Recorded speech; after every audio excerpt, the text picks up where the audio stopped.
All right, so we've got a radioactive substance, cesium-137, lying around. How nice. It has a half-life of 30 years. Now, the 137, that's just part of the name, cesium-137. So you don't need to worry about that. Okay, now the amount, A of t, in grams of a sample of this stuff after t years is given by the following exponential function. Ooh, how nice. Find the initial amount in the sample and the amount remaining after 50 years. So the initial amount, that's going to be the amount when after 0 years. So A of 0. But remember that number out front, that's always the initial amount. So yeah, you can plug it in, evaluate, you'll get 381 grams. All right. What about at the 50-year mark? What's going on? Well, let's see if we can get a decent idea. We know that the half-life is 30 years. So after 30 years, our initial 381 grams ends up being half of that, about, let's see, half of that would be about 190 grams. Okay, so 30 years just went by. And we want to know what's going on at 50 years. Well, after another 30 years, okay, this 190 grams will be down to, let's see, divide that by 2, and what is that, like 95 or something? So at the 60-year mark, we're down to 95 grams. Okay, well, we don't want to go all the way down to 60 years. We just want to go down to 50. So we know it's going to be somewhere between 95 and 190. I'm going to guess, so I don't know, maybe 120. I'm just sort of guessing. So we're going to do 381 times a half raised to the 50 over 30. Okay, and the answer is 120.00748, but to the nearest gram, it actually is 120. Okay, I really did not look that up in advance. I'm just really amazing. That's all there is to it, at least I think so. All right, so here's a new topic. And it's really not all that tougher because we got calculators. It's just that the exponential function is written a little differently. That's okay. So it says, well, P of t is the population of fish. T is time measured in years. And so the population size, find the population after 2 years and after 7 years. So I'm just going to do P of 2 and P of 7, but this time I'm going to do the calculator. Oh, I got to turn it back on. Okay, so we're going to go 2,800. Oh, wait, no. I need to make a fraction. 2,800 over 1 plus 4e to the negative 0.15x. Okay, and we want to know what's going on after 2 years and 7 years. So if I go to the table, okay, year 2, we've gone from 2,800 fish down to, I'm sorry, we've gone from 560 fish, because at year 0, that's how many there were, up to 706.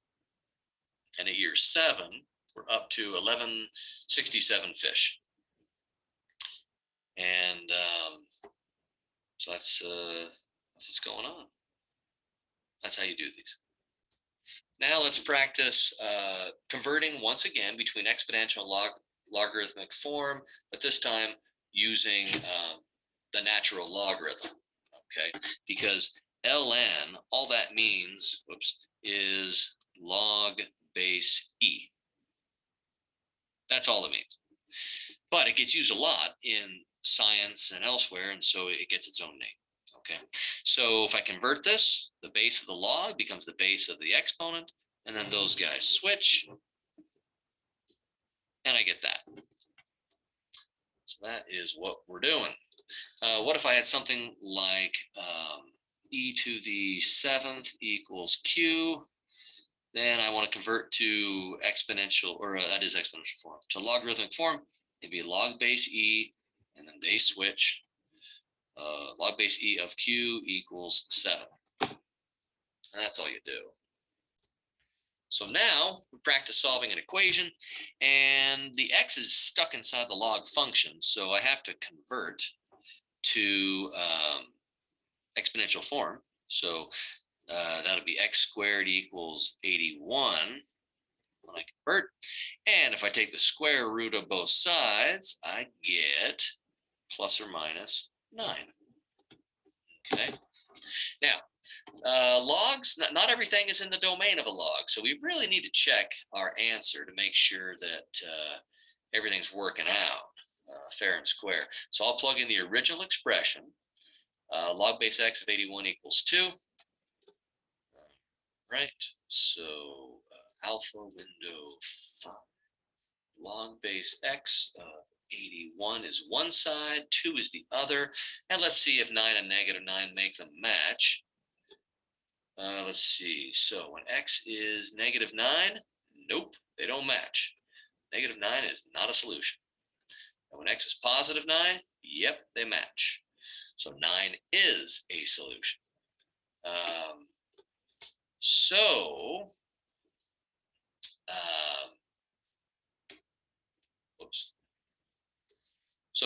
So positive 9 is the only answer. If you include negative 9, you're not going to get full credit. Okay, so you have to check them. And again, it's because the basic log function looks like this, using the y-axis down here as an asymptote. So the function never does touch the y-axis. So x equals 0, that's out of bounds. Okay, and the function never goes over here where x is negative. So x less than 0, out of bounds. So the domain for your basic log function is only those x values that are positive.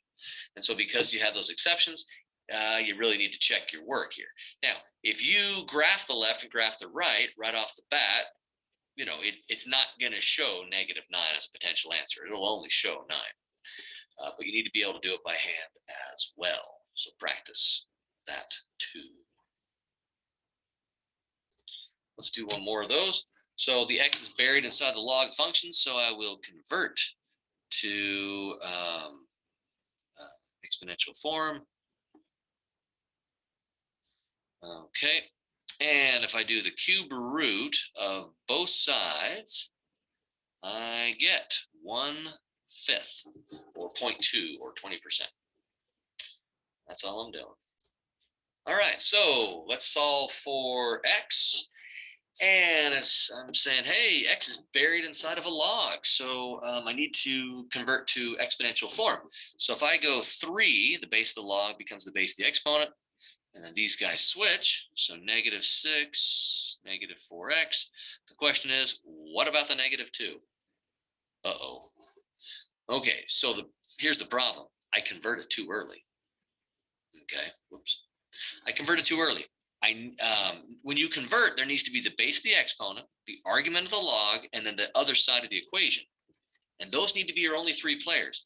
So this guy needs to be brought up, either brought up as an exponent using the exponent rule of laws, or just divide both sides by -2 so that we get log base 3 of -4x is equal to 3.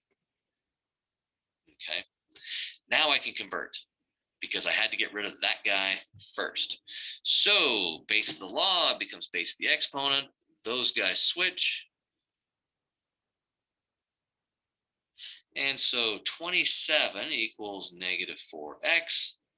Divide both sides by -4. And x is -27/4. Okay. And we need to check our answer to make sure it works. You can do that by hand or on the calculator like I did on the last problem. And you'll find on this one that it really does work. It actually is a solution.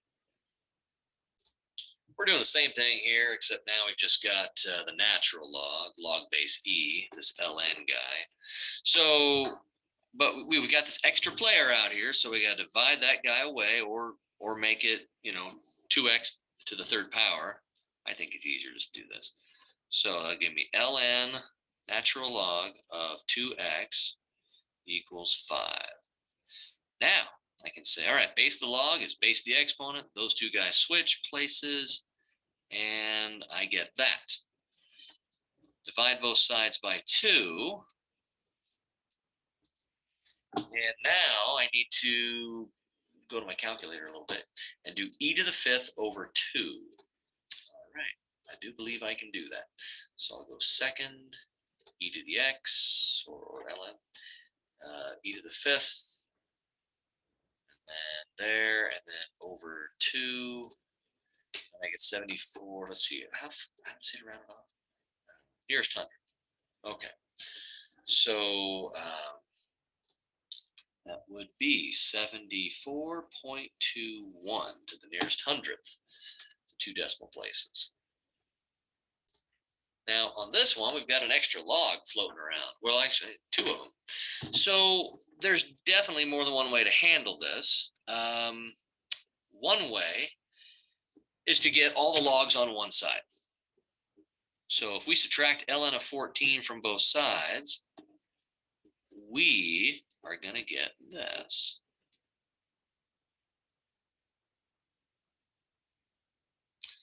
Okay, now there's no 3 or 2 or anything like that to get rid of, so I'm not worried about it. Okay, now if we write this all as one log, that'll make this easier. So if I pull these two guys together, then I can get ln of x plus 5 over 12. Okay. Then I can now pull these two together, and again, the subtraction rule. So ln of x plus 5 over 12. And because the ln of 14 has a negative in front of it, the 14 ends up in the denominator. So there's a single log now. So now I can convert to exponential form and say, all right, e to the 0 equals x plus 5 over 12 times, you know what, let's just figure out what 12 times 14 is. Huh? Whoops, I got to turn on my calculator. Okay, 168. So we got to do it eventually. Let's just do it now. All right, now anything to the 0 power is 1. So multiply both sides by 168. And 168 times 1 is 168. Subtract 5 from both sides, and we get 163. And that should do it. On checking our answer by plugging 163 in for x, we find that the left side and the right side do indeed match up. You can check that on your calculator.